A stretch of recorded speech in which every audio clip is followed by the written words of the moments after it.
What do a hit TV show, a burning building, and a rental property have in common? My amazing guest today has lived all three, and today he's going to show you exactly what Hollywood taught him about how to make money in real estate. Welcome to the show, Brad Holcman. If you're investing, investors will. The podcast for all things real estate investing. The reality is I'm a storyteller at heart, and that's the through line for everything. As a storyteller, you listen a lot and you repeat stories. And whether it be somebody I've created, about 100 shows or so, a couple thousand episodes of television, I just lived and died by the story and bringing that story to everybody's homes. And then, I have a knack for getting into worlds that I have put on television or been around. I like to see what's behind the camera, and that's really what firefighting came about. Was at A&E when I was there, we had a lot of first responder shows, and it was during the pandemic that I saw all of these first responders doing unbelievable things in New York, and I'm like, I want to do that. So what a sane W-2 employee would do is decide to be a volunteer firefighter and run towards the fire instead of away from it, which nobody said. But it was something that truly changed my life.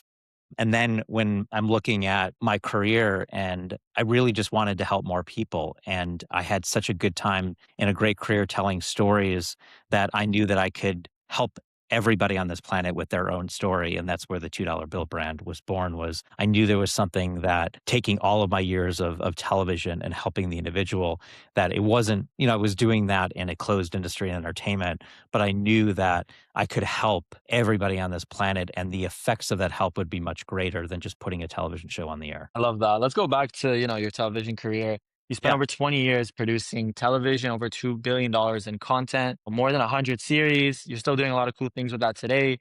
That's a career people would never leave. What made you kind of want to walk away? Well, so I haven't walked away fully, and maybe I should, because, I like a true entrepreneur. I try to keep balls in the air that probably shouldn't be kept in the air. But what truly compelled me was there's an analogy that I use with mountain climbing. So when you climb a mountain, there's one person that was the first person to climb Mount Everest, but there's a whole lot of people that climb Mount Everest. They either get to the top in their second, third, 100, 1,000. So they have the skill set, but they haven't named their own. Mount Everest is only once. So I was climbing that mountain. I got to the top of where I thought I could get to. I would have to be a different person to climb even higher. And that's the reality of entertainment industry. Is there's a reputation that holds true for the most part.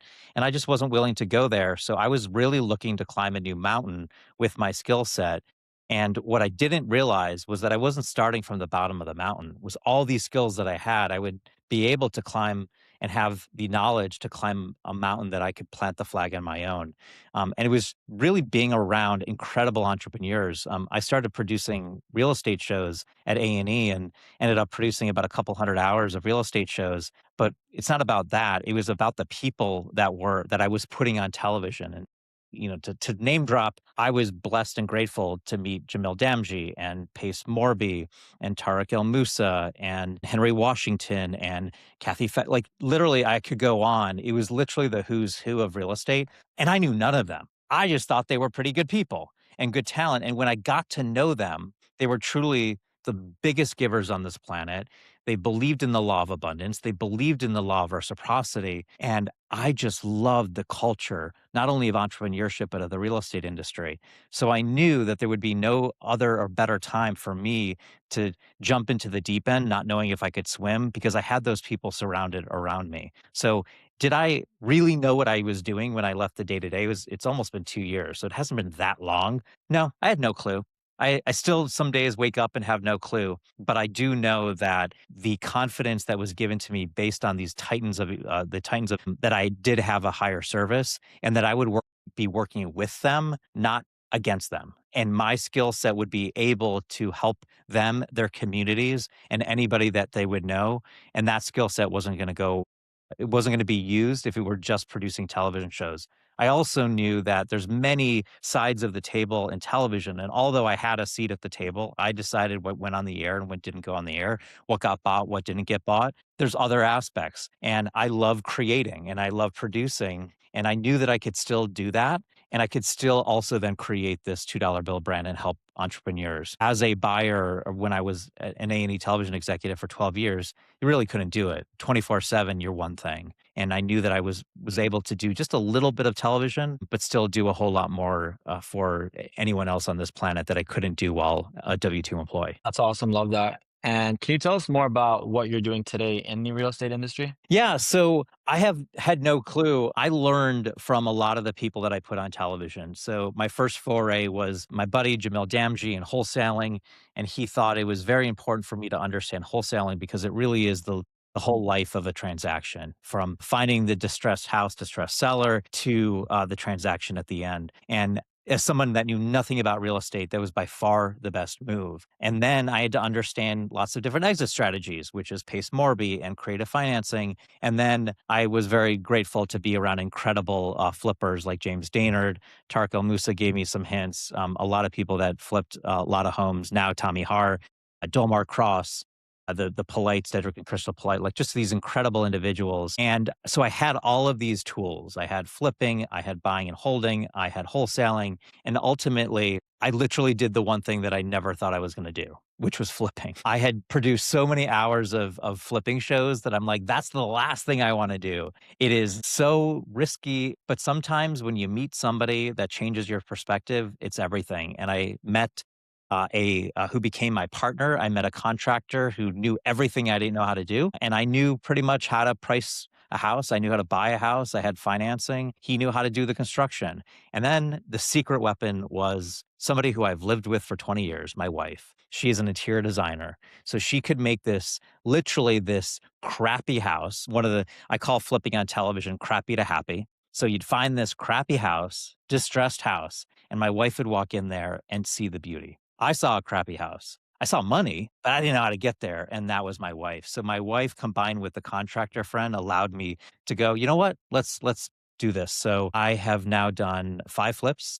My 5th flip is on the market now. I've done it in 14 or 15 months. So it's not high volume, but it's enough where I really understand real estate investing. I really understand how to talk to people and use their vocabulary, especially among the real estate space. I know what people need. And better yet, I know what's missing and I know why. And here's a little transition. I know why branding and your name and your likeness and what you represent and your point of view is more important than ever because company is motivatedsellers.com. Well, you want people to know who you are. So when they think of what do I do next, your name comes up.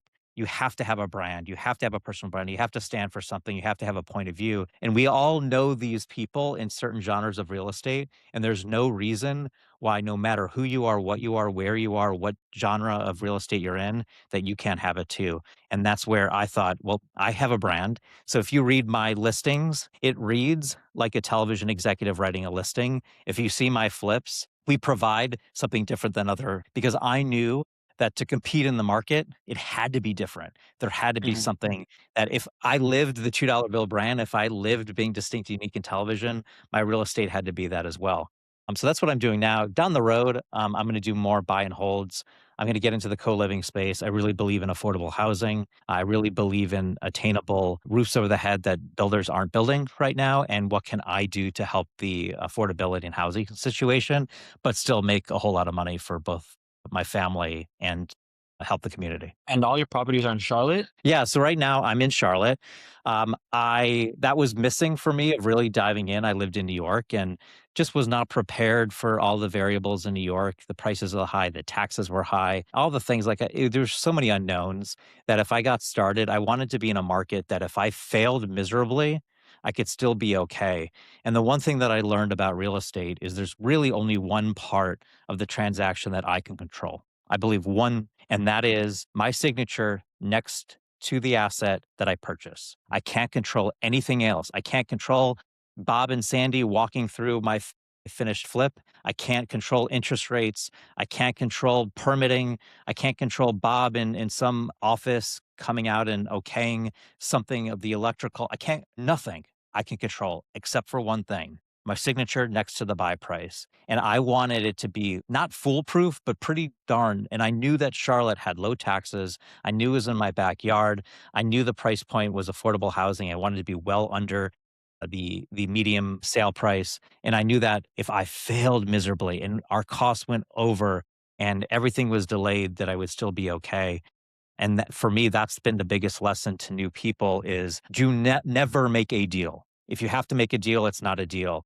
You have to go through hundreds of no's before you get to the yes. It's frustrating, it's grueling, but boy, sleeping at night is beautiful when things go wrong. Things will always go wrong, but because you bought right in the right market with something that wasn't over your skis, you're going to be okay. And it's okay to start small. To be a singles hitter, you could be a Hall of Famer. So yes, you have to get up to the bat more, to be a really good singles hitter, but don't hit home runs at your first at bat. Because even if you hit a home run at the first at bat, you probably didn't learn anything. And real estate has a really good way of compartmentalizing each transaction. So just because you hit a home run the first time doesn't mean you're going to get on base the second time. You could strike out for the rest of your career. Learn early, and then provide. Just be anything that you estimate, add so much percentage so that your delta on anything is huge. But I encourage everybody not to make deals. Let the deals come to you. Everybody wants a deal, and you'll get there with the right deal. What was your first ever deal? Like, what were some of the right things you did? What were some of the mistakes that came out of it that looking back today, you're like, I'm happy I did it, but now I'm ready for the next one? Yeah, I found this deal. So I've been looking for months, and I was, trying to figure. The one thing I did, and this happened before this, I made a presence within my local market. So I went to meetups, even when I didn't want to go to meetups. I was on the Facebook groups. I was contributing to the community. People knew my name, not just because of TV, but because of how interested I was in real estate before I even transacted. So that for me is something that everybody can do. Right now in 2026, we're always looking to automate everything and be efficient. That's amazing. But also do the unscalable things. Shake the hands, go to places, answer the questions. Do not think about this business as a transaction. Think about it as a relationship. You never know when the transaction is going to happen, but always you can help somebody. You can be there for somebody. So with that attitude, I had this sort of reputation within the community of who's this Brad guy? Like he hasn't done anything. Yes, he produces television, which makes it even more of like, I don't know who you are, what you are, and people want to be in business with people that can help them. I couldn't be that person, but I established that well before I wanted to transact. When I transacted, I put myself out there everywhere. And where I found this deal was literally a Facebook group. Somebody put this out there because of Jamil Damji. I knew how to comp. He's, I think, the best comper on this planet. And I comped and I'm like, boy, this is too good to be true. It's on a Facebook group. It's in an area that I really don't know, but it kind of looks pretty cool. It's way underpriced. So there's something wrong. So we go visit the house and I look at it and I'm still going, what is wrong? What is going on? Eventually we found why the pictures were terrible. It was a wholesaler that was not marketing it properly. There was actually more square footage. So when they were marketing, it was a low square footage house. So a lot of people didn't see the value in it, the price per square foot they were buying in. And then we're like, this person literally, it was about 700 square footage that wasn't in the listing, wasn't in the thing. So we just decided, listen, this is going to be safe enough for us to move forward. And, we did. And that got me, but it was the Facebook group where, again, I put myself out there. Here's a little bit of a tidbit of what I do is, especially on Facebook, if anybody lists a property, 99% of the properties that a wholesaler or somebody lists in one of the Facebook groups are going to be horribly mispriced. It's not going to be even in remote. 100% of the time, you reach out to that person because it may not be that deal, but it may be someone else. So you do two things. One, in the comments, you say, I DM'd you. You don't put a comment, hey, DM me. Be proactive. Do not be reactive. Everybody on this planet goes, give me more information. Well, now you're putting it in the hands of the wholesaler, but they have the asset. I want the asset, so I need to go after it. So I always say DM the person. Then I DM. But also when I say DM the person, any other wholesaler, any other seller has now seen me. They're going to automatically assume I'm a buyer, which I am. but there's a curiousness, there's a mystery to me. And when you are trying to sell something, you're always looking for is that person really a buyer, or are they a buyer? So they'll always reach out to me. So it may not be the first deal or the second deal. So that's something that I do all the time. DM in the comments, say I DM'd you. Don't ever wait for them. Always go after, and then you actually DM them. So the mistake on this, I have to tell you, it was probably the easiest transaction I've had. We totally saw what it is. In fact, we probably we didn't transfer all that knowledge to some of the other flips we had. This was actually one that defied a little bit of our expectations. We thought it was going to take a long time to sell because the road to get one, it was off the beaten path a little bit. It was a mile off of a road. So you weren't just passing by this. You actually had to have the address. But people like that. People like being in the middle of nowhere, and or not nowhere, but being far away from things. And also the drive, there was not great housing on the way to the house, and our house was gorgeous, but we thought that was going to be a deterrent. Turns out it wasn't. We had 2 offers in the first 2 days, and we ended up transacting with one of those 2 offers pretty quickly. I thought being away from a city center or walking distance was going to hurt. It ended up not at all. Because of the geography. A couple other flips, we've been right in the city, smaller houses, none of which I would have told you. They've been tougher to sell. Depending on the area, you have to understand what people are transacting. And we didn't fully understand that buying, but we got lucky with what we did. And the pricing for us was, it just has to be a no-brainer. It just has to be like, we can just mess up, have the longest flip, longest delays, cost overruns. And for us, the whole point for me of the first flip was not to get rich, but was not to lose money. I wanted to get paid to learn, which means essentially not losing money. Because how crazy of an education it is. You go through this entire process and it doesn't cost you a dime except for your time. And that time is valuable. So that was our intent also. We actually ended up making almost 6 figures on a house that we sold for $285. Our ROI was really huge on this one. So yeah, Wow, that's the whole story. that's insane. So now a lot of people think, the entertainment world's very different from the real estate world. What similarities do you see that have helped you kind of like thrive in this industry and, get a head start? And then, you've produced so many real estate TV shows, seen cameras capture and what they don't. What's the biggest lie reality real estate TV tells single family investors and us? Yeah, I think the biggest thing is when you see somebody's product, there's very little that differentiates when you see it. But when you tell the story behind it, that's what differentiates it.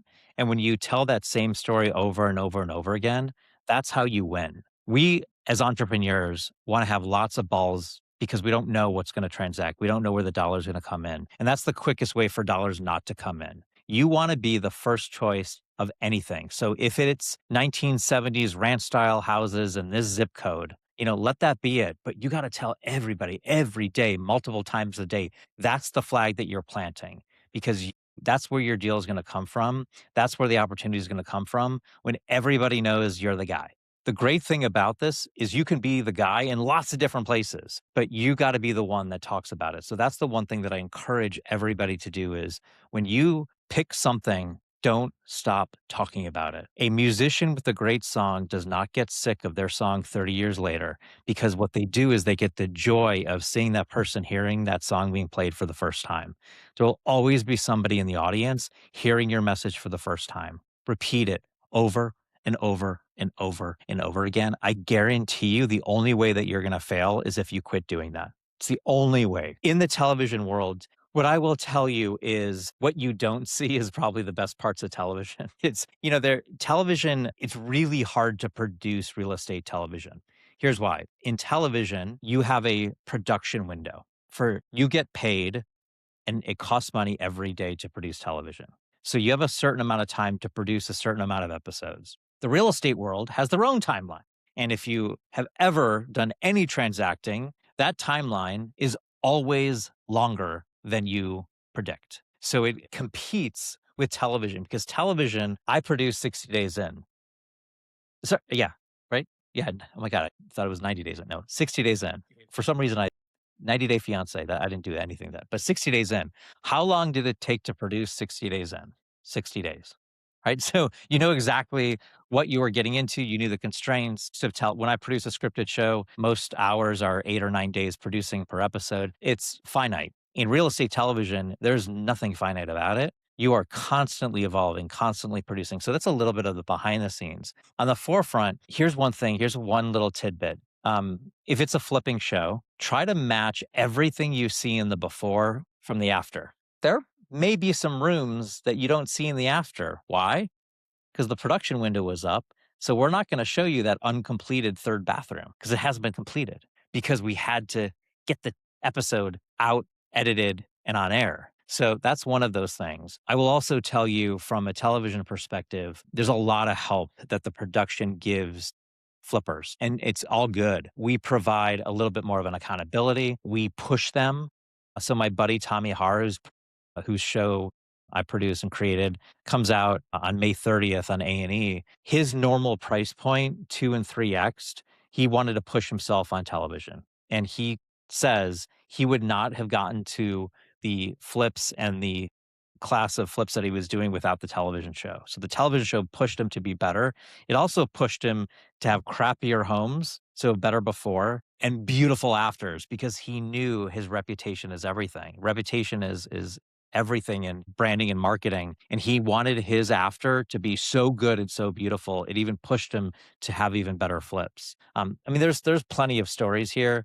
And the biggest thing is my brand is to be as authentic as possible, so that when you're watching any one of my shows, you will know that the story that we're telling is real. It happened. Now, there may be some interviews that happen later because we missed some things in the field, but nobody's acting, nobody's producing. It just looks a little bit produced because it's got a big, huge budget associated with a series, but everything is real. The before is the real, the after is real, the story, and the conflict that happens within. And if you're a flipper, you get this in droves on any one of your product. You're probably thinking, boy, I wish this were on television, or I wish I had cameras watching. On a flip, you always have cameras watching. That's why we get the conflict. But if it's a 90-day flip, you don't need a whole lot of conflict in a 40-minute episode. So it seems like there's a lot of conflict, but that's also because we're filming for the length of the renovation. So it's condensed in what we show you. We're not going to show you the boring days that nothing happens, or literally watching paint dry,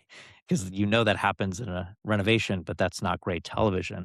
We're only going to show you the conflict and the fun and the story. So these flips are really happening. The people are really making or losing money. It's more real than I think people think they are. Following up on that, you speak about being memorable, talking about personal brand, how important that is in every industry. Can you tell us a little bit more about the $2 bill brand? The idea of being unforgettable in your market, the same way a $2 bill stops you in your tracks, especially for people that are in the real estate industry. Yeah. So in the real estate industry, there's only so many things you can do.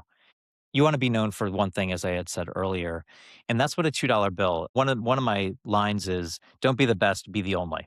Being the best is subjective. You don't know if you're the best, but the only is something to strive for, and do it within the $2 bill context.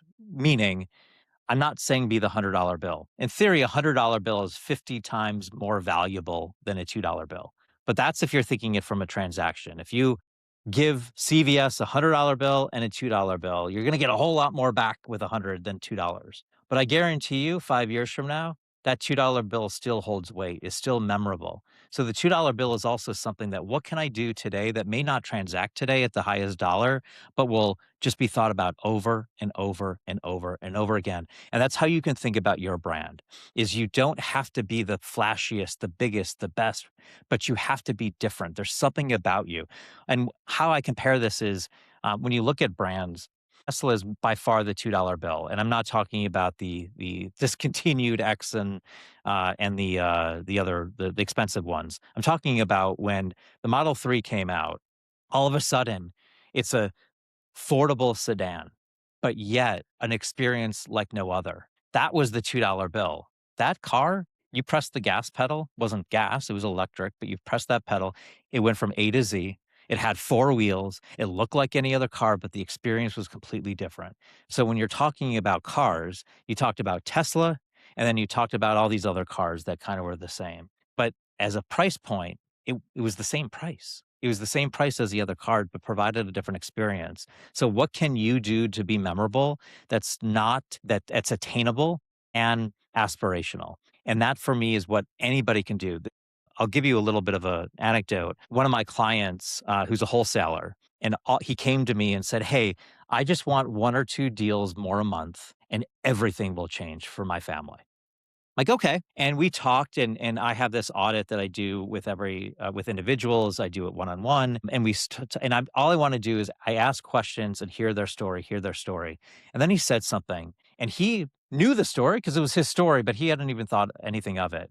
And he said he looked at his watch. There was a seller appointment. He was hungry, and if he got lunch, he was going to be late to meet the seller. And as a wholesaler, you're never going to get the deal if you're late because 100 people are calling the seller. He decides, I'm hungry. 1, I don't want to eat in front of the seller, or 2, I don't have time to eat in my car. So called her up and said, "Hey, I'd love to bring you lunch. What's your favorite place?" She said Chipotle. So he gets Chipotle for both him and her, comes over to the house, they eat lunch together. Half hour later, she signs the contract. He made it, I think it was about 8,500, and asked him, like, "Why me? Why?" He goes, "Well, you cared enough that it was lunchtime and you asked me what my favorite lunch spot was. And you were doing it completely genuinely." Now, he was doing it because he was hungry, but he was 100% genuine about it.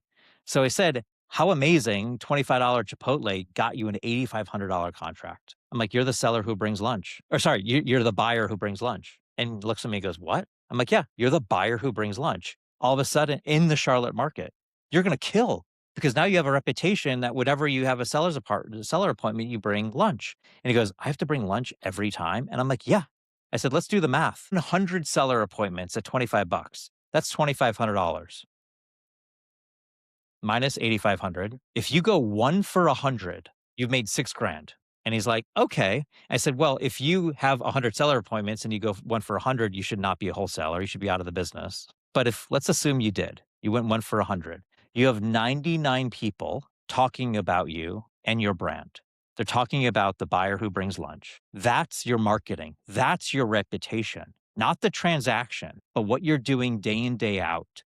Not only are you delivering, but the story that comes out of it is your marketing. It's priceless. You can't buy that, but buying who you are and what you are and doing it over. And I didn't say, if you do it 1 for 1, nobody's going to care. If you do it 100 times, everybody's going to care. So since he implemented that, he didn't get 1 or 2 deals a month. He's gotten 6 or 7 deals a month. Life has changed because of one little thing. So that's what I say, like, you got to care about who you are, what makes you distinct and different, but it has to be authentic and organic. It has to be repeatable, and you have to tell people about it. That's your reputation is who you are when you're not in the room, is what other people are talking about, not what you tell people, but what the conversation is when you leave the room. Everybody, it's just like your fingerprint. Everybody has a unique fingerprint. Everybody has this. You may not know it. Sometimes it takes somebody like me to extract it, to get it out of you, but we all have that. And trust me, if you talk about that over and over and over again, people are going to watch, people are going to listen, people are going to transact. And that's with television. If my shows weren't the $2 bill shows, it would be mediocrity. It would be but almost all my shows that were successes fall under this. 60 Days In, Duck Dynasty, Behind Bars Rookie Year, Homeland, Sons of Anarchy, all of my show, Intervention, were they the best shows in the category? They're good, but best is subjective. They were the only shows, and they were very simple. They were authentic. They were distinct, and they were repeatable from Joe in Topeka, Kansas that knew nothing about television. Joe was the reason why my shows got success, not because of me, not because I was the best, but because something was so distinct and unique and repeatable that guy told 5 friends that you got to watch this show. So that's the same thing with real estate investors, is find out what makes you distinct and unique so that you are the first name, you're the first person that comes out. And generally it's done in a kind way, in a giving way, because it's going to come back to you tenfold. I love that message. Love the shows that you mentioned as well. And, Brad, you started off in entertainment. You were in the firefighter industry. You're in the real estate industry. What's your $2 bill that has helped you always succeed and be the best version of yourself in every industry that you've been through? Always show up with two ears and one mouth. I always want to be listening twice as much as me talking. I have nothing to learn when I talk. I have everything to learn when I listen. I'm only a product of everybody around me. I'm only a product of every podcast, every book, every person I've met. I want everybody to walk out of a conversation. That's why this is a little bit difficult for me because I'm doing a lot of talking, but I love listening and I love repeating somebody's story back to them because that's so powerful. When somebody hears, because you don't hear when you talk, right? It just doesn't. But when somebody repeats your story back, it's pretty powerful. And that's the ability that I have. And that's what I've been able to do and how I translate everything to everybody. And I think if more people really understood their story from their mouth and what they said, I think this world would be a far better place. We all have something so beautiful and so amazing inside that makes us distinct and unique. And you need to tell more people about it. It's not boasting. It's at some point, somebody needs to hear your words, your experience exactly at that moment. So don't rob them by keeping quiet. Keep talking about who you are, what you are, and how you can help without expectation of return. Instantly, if there's a transactional relationship, I step away. In fact, somebody did this to me. We're in a mastermind together, and somebody that I'm not going to mention, who's actually not in the mastermind, but is joining the mastermind, as this individual said, basically said, hey, I want to learn more about television because I believe I'm a television star. And I flip and I do, like, literally was like, I want to be. And instantly I'm like, not even a little bit. That's not, you are starting with the transaction and not the relationship. You have no idea who I am except for my resume. And my resume is only a very little part of me. Yes, my resume gets me in the room, but it doesn't keep me in the room. Me as a person keeps me in the room. So do what we can to get in the room, but be the person that everybody loves and wants to stay in the room.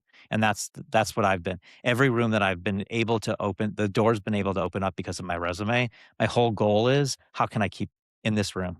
Because the resume only lasts so long. Once you leave that title, that company, I want people to know and remember, like, I didn't care about that title. I didn't care about that company. What I cared about is you.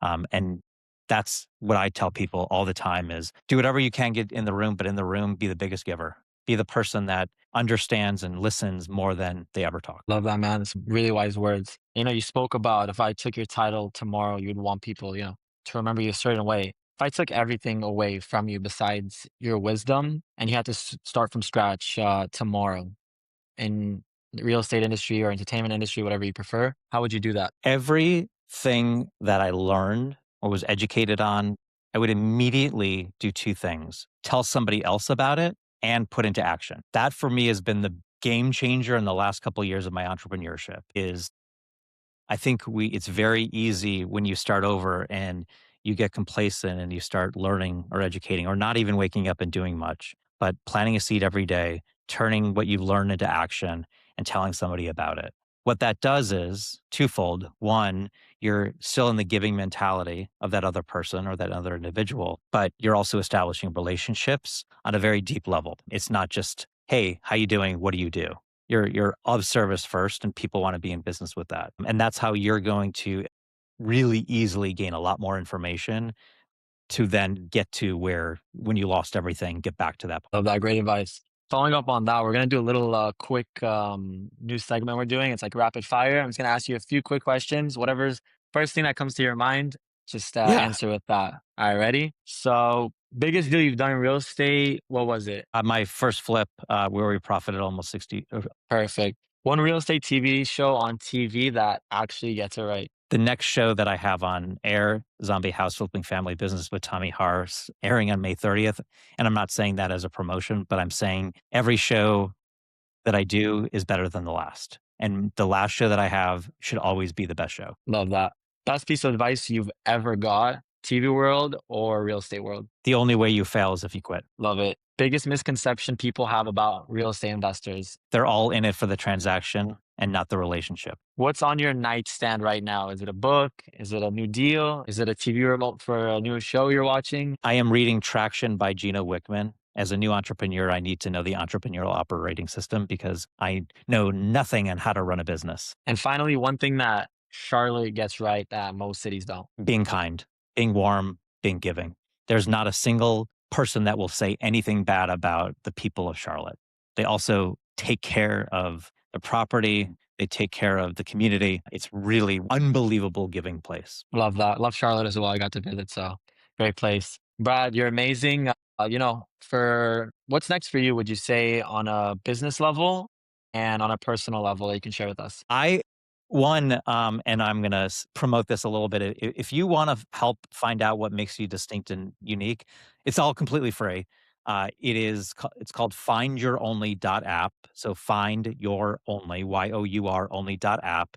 It asks you 8 questions, should take you less than 8 minutes, and it's going to give you a sentence that helps define and understand what makes you distinct and unique. I know how it works. I don't really know how it works because of all of the technology out there. I'm kind of the front facing and all that. But I have found, and probably 3 to 4 thousand people have already have taken in the last 6 to 7 months. It is truly amazing. So one, I really want people to do it because if you're struggling to understand who you are, what you are, and have words associated with it, go there. Findyouronly.app. It's completely free. The one thing that I hate when people say they're like so excited about something and you can tell that they're really not. It's like whatever. So I genuinely want to deliver something that really can be, if they go all in, is life changing in a short amount of time. I've always been fascinated by people that know how to do that. I don't know if I can do that, but I'm going to attempt. We're going to have live in person 3-day workshops where we're going to help you become the celebrity of your own brand,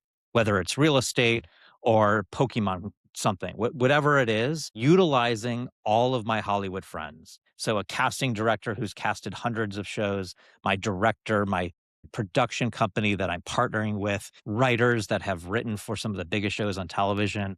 We're going to assemble this unbelievable team of Hollywood people, but for everybody who wants to be the celebrity of their own brand. When I say celebrity, I don't mean influencer. I mean, I believe every brand is your name and your likeness. Don't hide behind a logo. Don't hide behind a product. In this world of a trust recession and AI, your name is unique. Your lived experiences are your only story. Everything about you, that's your brand. That's who you are. And I'm going to help you become that celebrity of who you are and what you are in 3 days. There's going to be a wait list coming out soon, probably in a month or so.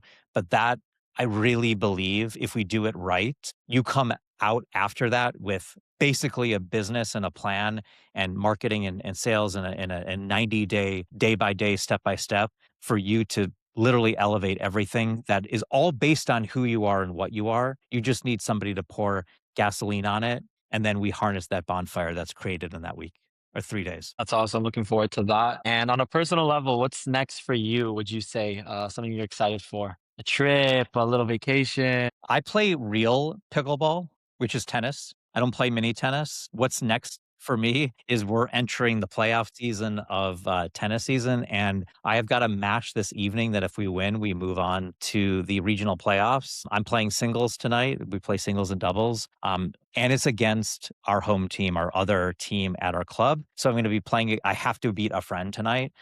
So am I excited? Not really, but I have to get the job done. But everything tennis, it's tennis season. It's beautiful weather, everything about that.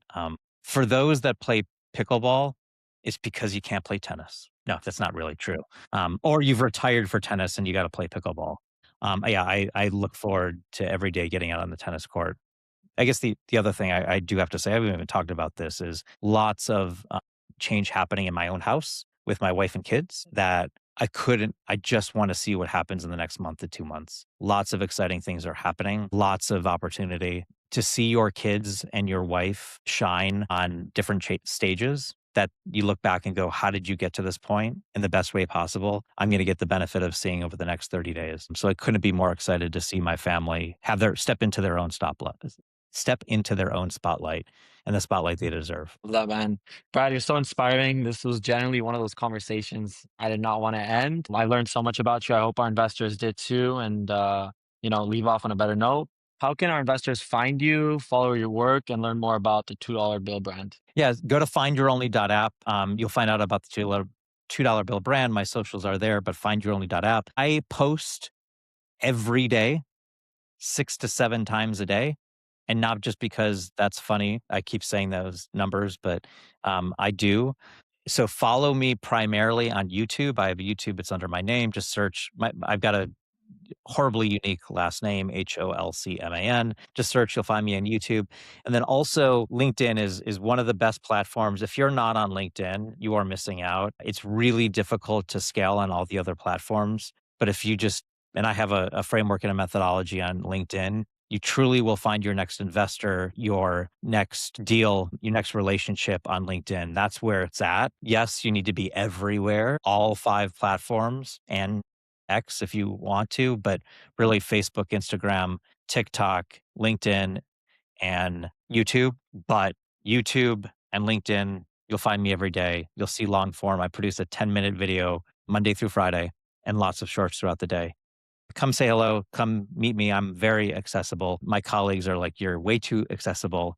And I said, thank you. I'm happy to be. Love that. Thank you guys again for joining us on Investor One-on-One. If this episode gave you one idea, one reframe, or one push in the right direction, please share it with someone who needs to hear this. And we'll see you in the next episode. Thank you again, Brad. Thank you.